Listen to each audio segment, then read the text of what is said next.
शरणे त्र्यंबके गौरी नारायणी नमस्ते। लक्ष्मी नारायण भगवान की, कुलदेवी उमिया मात की, सनातन धर्म की, श्री सद्गुरु देव की। मारा बिदड़ा समाजवाड़ी प्रटांगणे, रामाणी परिवार आंगणे, पारसिया परिवार बने परिवार एक मिलन प्रसंग। बाप बने परिवारनी अंदर जे फूलोनो प्रादुर्भाव थयो छे ने ए फूलोने जे स्वरूप सुधी पहोंचाडवा ए स्वरूप ए उत्सव एटले ग्रस्ताश्रमनो महामहोत्सव लग्न प्रसंग। जी नेहा जी जयमीनना प्रभुताना पाद मांडता आ पावन घड़ी आ पावन प्रसंगे बने परिवारोना, मारा पारसिया परिवार, रामाणी परिवारना सर्वे सदस्यजनों, भाईओ बहनों, माताओं, मारा युवान बंधुओं सर्वने खूब खूब अभिनंदन। जयमीननी जीवन यात्रा, नेहाने जीवन यात्रानी आ पावन घड़ीए आज योग तो करावा मारू एक नासिक त्र्यंबकेश्वर અને અત્યારે સીધો મહારાષ્ટ્ર, હમણાં સીધા મહારાષ્ટ્ર સીધી મહારાષ્ટ્રની પૂજા કરવા માટે જ આવ્યા છે બાપ।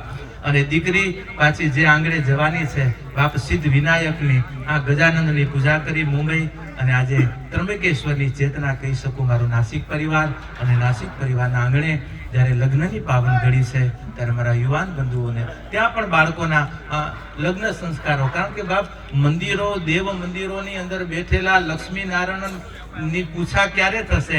જ્યારે ઘર મંદિરની લક્ષ્મી નારાયણની પૂજાઓ જ્યારે વાસ્તવિક થશે ને ત્યારે બેઠેલા મંદિરના નારાયણની પૂજા થશે બાપ। પણ સાચી પૂજા દેવ મંદિર, તમારા ગ્રસ્તાશ્રમના મંદિરની લક્ષ્મી નારાયણની પૂજા, અને ઈ પૂજાની ઘડી એટલે લગ્ન પ્રસંગ। અને એ લગ્ન પ્રસંગને આજે પાવન જ્યારે યોગ છે ત્યારે મારા યુવાનોને એટલું જ કહું કે બાપ જીવનના ચાર પુરુષાર્થ, ચાર લગ્નના ચાર પુરુષાર્થ, ધર્મ, અર્થ, કામ અને મોક્ષ, અને ચાર પુરુષાર્થના જે સંકલ્પો લઈ અને પ્રભુતાના પાદ જ્યારે માંડતા હો, પાદ માંડવાની બે કક્ષાઓ છે। એક તો જો બાપ કેટલા પરિવારોના સથવારે કેટલા દીકરા દીકરી આજે આશીર્વાદ લઈને જઈ રહ્યા છે, અને આજે એક જે આજની જ ઘડી, આજના જ એક સમાચાર છે લ્યો બાપ। આજે જ્યારે એક મારો ગ્રસ્તાશ્રમ બેઠો છે બાપ, આજે ધર્મની બધી જ વ્યાખ્યાઓ, આજે સંત પરંપરાની બધી વ્યાખ્યાઓ, આજે જેને કહેવાય સત્યની વ્યાખ્યાઓનો મૂળ એટલે ગ્રસ્તાશ્રમ, આપણા ચાર આશ્રમોનો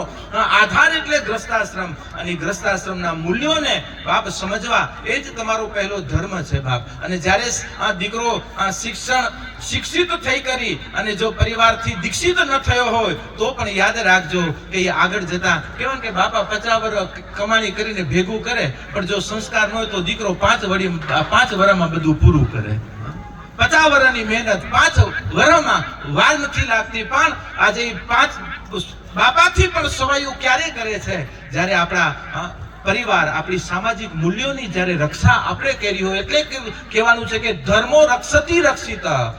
ખાલી પૂજા પાઠની રક્ષણ કરશું એનાથી આપણો રક્ષા થશે એ નથી, નહીં। તમારા નિજી ધર્મની પ્રત્યેનો આદર, તમારો નિજી ધર્મ, હું એમ કહું કે ગુરુ તત્વને વંદન પછી હોય, પેલા ગ્રસ્તાશ્રમના નાતે પેલા માવતરોને વંદન હોય બાપ। આજે માવતરોની જ્યારે વંદનની ક્રિયાઓ જ્યારે તમારામાં દ્રઢ રહેશે ત્યારે વાસ્તવિક વંદનની પરિભાષાને આપણે સમજી શકશું।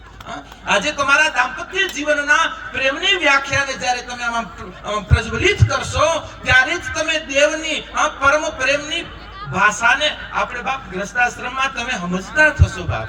આજે ગ્રસ્તાશ્રમના આધારોનો, આજે બધા જ દેવ મંદિરોનો આધાર એટલે આપણું ગ્રસ્તાશ્રમ મંદિર, અને ગ્રસ્તાશ્રમ મંદિરો બની રહે એ જ આપણી પૂજા છે, અને એ જ આપણો ધર્મનો સિદ્ધાંત છે। અમુક કાર્યો એવા છે કે બાપ એને નિભાવવા જરૂરી છે। ઘણા એવા વ્યવહારો હશે જે વ્યવહારો તમને બંધનરૂપ હશે બાપ। ગ્રસ્તાશ્રમમાં આવ્યા પછી વ્યવહાર એ તમારું વાસ્તવિક રૂપ આપવું એ તમારો ધર્મ છે।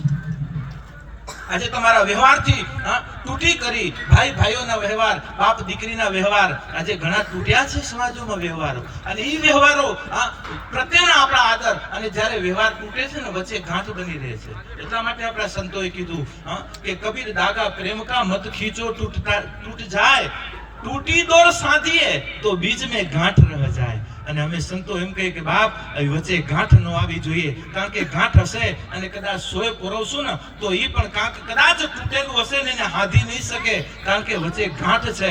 પણ અખંડ દોરા હશે ને એ વચ્ચે કદાચ પરિવારમાં કોઈ તૂટશે તો પણ જો તમારા અખંડ પ્રેમના તાંત હશે ને તો તૂટેલાને હંધાતા વાર નહીં લાગે, નહીતર તમને કોઈ હાથી નથી અકવાનું. બાપ ગ્રસ્તાશ્રમનો જ્યારે પરિવાર તૂટે ને ત્યારે કોઈની તાકાત નથી તમારા પરિવારને કોઈ બચાવી શકે, કારણ કે પરિવાર તૂટતો ક્યારે હોય જ્યારે પરિવારના નિજી ઘરમાંથી જ્યારે આ વિવાદો ઊભા થતા હોય. એ વિવાદો થી પર રહેવું એ તમારી પૂજા છે બાપ, પૂજા છે. ઈ પૂજા કરીને પછી બેહો ઠાકર પાસે.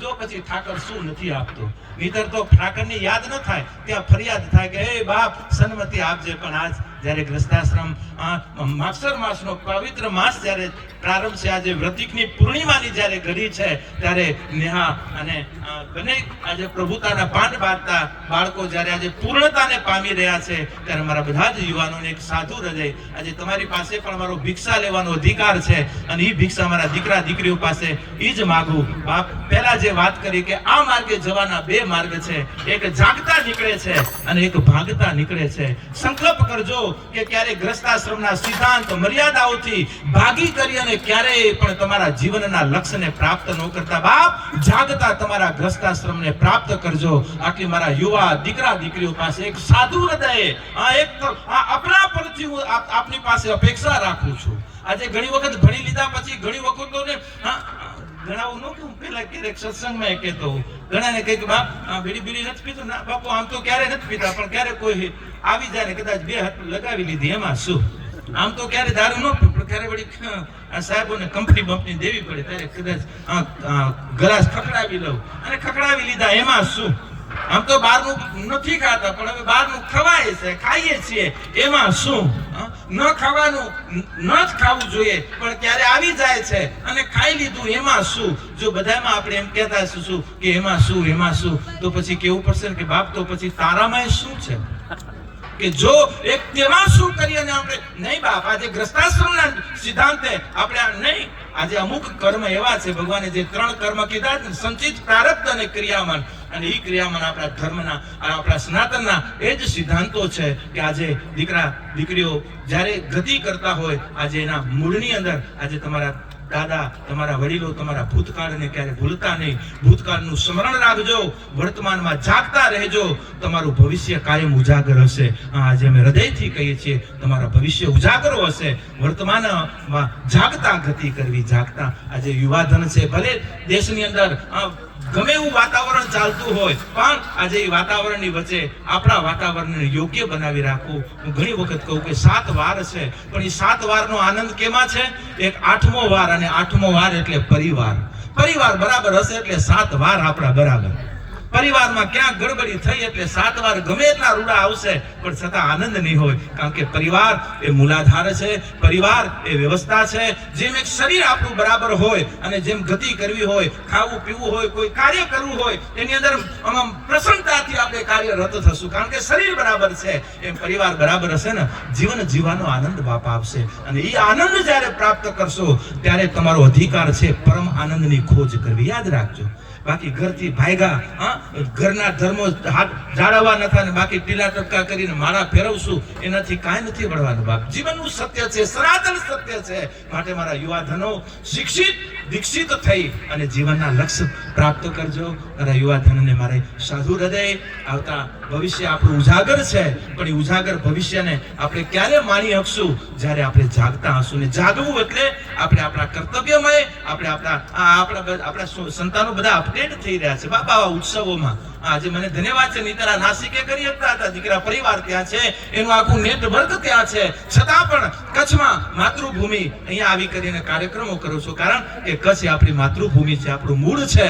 અને મૂળમાં પાણી રેડે ને એટલે ડાળિયું ને પાંખું ને આ ફૂલ ને ફળ ને બધું જ એને પામતું હોય, કારણ મૂળમાં પાણી રેડાય છે. એમ ભગવાન શક્તિ આપે, વ્યવસ્થા હોય કચ્છમાં તો જરૂર કચ્છમાં કાર્યક્રમો કરજો. પણ અમારા વાળા જેવા ન કરતા. સાહેબો ફરિયાદ કરે કે બાપુ ન પીવાનું. બાપ એ સંકલ્પ લાવું છું મારા યુવાધનો પાસે, મારા પટીદારના કોઈ પણ દીકરાઓને સમાજવાડીના ઉત્સવો કરતા હોઈએ તો પણ ક્યારે આ વિકૃતિ આપણા સમાજના જેને કહેવાય આંગણાઓમાં ક્યાંય ન આવી જોઈએ. સંકલ્પિત થજો મારા યુવાધન. બાકી આજે આવા ઉત્સવો લઈ કરી અને બાપ આવા કલંકિત ઉત્સવો લઈ કરી આવા દૂષિતતાઓ આપી કરીને આપણે કઈ શુદ્ધતા લેવા ચાહીએ છીએ? આપણી શુદ્ધતા જ આપણું સત્ય છે, આપણી શુદ્ધતા જ આપણી પરંપરા પ્રત્યેનો આપણો આદર છે. આ શુદ્ધતા છે અને એ જાણી રહ્યો છે બધું. બાકી બીજાને બતાવવાની જરૂર નથી, પણ ભગવાને સંપત્તિ આપી તો આવા ઉત્સવોના રૂપમાં આપજો, માણજો. અને આજે જે દૂધ છે એ દોણામાં જાય એટલું કરજો. દોણાની બહાર ક્યારેક જાય ને ત્યારે એમ થાય કે બાપ દૂધ છે, સંપત્તિ છે, સંપત્તિને પણ જેમ તેમ ન વેડફવી. કારણ કે દૂધ આજે દોણામાં જાય એની પ્રત્યે એનો સિદ્ધાંત કે આજે આપણે પારિવારિક રીતે, ધાર્મિક રીતે, આપણે આપણી સામાજિક રીતે આપણે આપણા કાર્યરત કરી અને કાર્યો કરી રહ્યા છીએ. અને એ જ કાર્યો પ્રત્યેનો અમારા યુવાધનનો આદર બની રહે અને આવા આયોજનોના માધ્યમે આવતો સમય, આવતું મારું કલ્ચર આજે સામાજિક વ્યવસ્થા અને આપણી ધાર્મિક વ્યવસ્થાથી સજ્જ બની અને પોતાના જીવનના એ લક્ષ્યો પ્રત્યે ગતિ, પ્રગતિ અને ઉન્નતિ સાધતું રહે. એ જ મારી શુભકામના સાથે આજે બંને પ્રભુતાના પાદ માનતા બંને બાળકોને મારા સાધુ હૃદય મા ભગવતીના શ્રી ચરણોમાં પ્રાર્થના કરી અને વિનંતી કરું કે નેહા અને જયમીનની જીવન યાત્રા મા ભગવતી ઉમા સુખમય, આનંદમય, પ્રગતિમય બનાવી રહે. લક્ષ્મીનારાયણની કૃપા છે, કાયમ માટે કૃપા કરુણા બની રહે. આજે રામાણી પરિવાર અને પારસિયા પરિવારના બંને ઘરે બાપ એક ચેતનાનો પ્રાદુર્ભાવ થઈ રહ્યો છે. અને બસ આ જ ચેતનાઓ દ્વારા આજે આપણા ઘરોમાં દિવ્યતા, આપણી ઘરોની દિવ્યતા કાયમ માટે બની રહે. અને એ મારા એક એક પરિવાર, મારા એક એક ધન માટે, મારા એક એક ઘર માટે જરૂર કહું છું. આજે ઘણા ઘરોમાં જઈએ છીએ, કારણ કે અમે ખાલી મંદિરોમાં બેહવા વાળા નથી. આજે ઘરોમાં જઈને નાના નાના મોબાઈલોના માધ્યમે ઘરો તૂટતા હોય, નાની નાની શંકાઓમાં જીવનો વેડફાતા હોય. બાપ અત્યારે ખબર નથી પડતી, પણ મોટા થયા પછી એ જીવનની અંદર આવતી ગાંઠો જ્યારે હશે ને એ આપણા જીવનના પરિવારોને પછી નહીં સાધી શકીએ. માટે જેટલી દિવ્યતા, જેટલી પ્રેમના તાતને એને બહુ આમ ખેંચતાણ ન કરો કે કેટલો પ્રેમ છે. પ્રેમ જ છે, જ્યોત જ્યોત જ છે. જ્યોતનું કામ જ એ છે કે પ્રકાશ ફેલાવવાનું. એમ અજ્ઞાનતા, અસમજ એ હશે તો પણ તમારો પ્રકાશ હશે ને તો એ પ્રકાશથી, તમારા પ્રેમથી, તમારા કર્તવ્યથી બાપ આવતા દિવસોમાં ભાઈ ભાઈઓ વચ્ચે મતભેદ હોય, પણ જ્યારે સમય આવે ને ત્યારે મતભેદોને દૂર થતા વાર ન લાગે. કારણ કે જ્યારે એકાત્મ ભાવથી કાર્યો કરવા. બાકી તો હું ઘણી વખત કહું કે રસોડા ભલે અલગ હોય પણ બાપ મનને એક કરવા, ને મનને એક કરવા માટે આવા આયોજનો એક પરિવારના આંગણે અને એક દાદા બાપાના આંગણેથી બાપ રોટલો ખાજો ને ખવડાવજો. આજ આપણા સત્યો છે, આજ પરંપરાની ગૌરવતા છે. અને મારા રામાણી પરિવારના આંગણે પ્રથમથી જ આ એકતામય આજે ત્રણેય ભાઈઓના દીકરાઓ પ્રત્યે, આજે સમાજ પ્રત્યે, પરિવાર પ્રત્યેની જે કરવઠતા છે અને કર્તવ્યતા પ્રત્યેનો જે આદર છે એ આદરને વંદન કરી અને આજે અમને બાપ, આજે તમારા ગ્રસ્તાશ્રમની પૂજા કરવા માટે અમને પણ આવવું પડે. આજે બંને દાંપત્ય જીવનને સાધુ હૃદય ખૂબ ખૂબ શુભકામના. નારાયણના શ્રી ચરણોમાં પ્રાર્થના. અને સર્વે ભવંતુ સુખિનઃ, સર્વે સંતુ નિરામયા, સર્વે ભદ્રાણી પશ્યંતુ, મામ કશ્ચિત દુઃખ ભાગ ભવેત. ચતુર્થ પુરુષાર્થ સાથે મારા દીકરી આજે નિહાલે વચન લીધું હતું. જ્યારે ઘરના લગભગ વાસ્તુ વખતે આવ્યા હતા એ સમય કે બાપુ લગ્ન પ્રસંગે આવી જજો, પણ આજે જરૂર કહું કે એમ હતું. મહારાષ્ટ્રથી હતી તિરુપતિની આજે યાત્રા. તિરુપતિની ત્યાં તારીખે પણ લખાઈ ગઈ હતી આવતીકાલની, પણ સંજોગોએ કાંક બધાની ભાવના હશે ને તમારા પ્રેમ યજ્ઞમાં આજે અમારી આહુતિ આપવાનો કાંક યોગ. અને અમે એટલું જરૂર કે અમે પણ નિમિત્ત છીએ. અને આજે મારા લક્ષ્મીનારાયણ આંગણે, સમાજના આંગણે બાપા આંગણોમાં તો આમ બીજ વાવી ગયા છીએ, એને પણ સિંચન કરવા આવ્યો છું. ને મારો કાયમ બાગ લીલો, ફાલો અને ફૂલેલો રહે એ જ નારાયણના શ્રી ચરણોમાં પ્રાર્થના કરી. જયમીન અને નિહલની જીવન યાત્રા કાક આનંદમય, પ્રગતિમય, સુખમય બનાવી રાખે એ જ પ્રભુ ચરણે પ્રાર્થના સાથે આપ સૌને ખૂબ ખૂબ ધન્યવાદ, શુભકામના, શુભ આશીષ સાથે વિરમું. અસ્તુ. ઓમ શ્રી લક્ષ્મીનારાયણ ભગવાન કી, સીતારામજી મહારાજ કી, કૃષ્ણ કનૈયા લાલ કી, ભગવતી ઉમિયા માત કી, ગૌ માતા કી, ગૌ માતા કી, ગૌ માતા કી, ભારત માતા કી, સનાતન ધર્મ કી.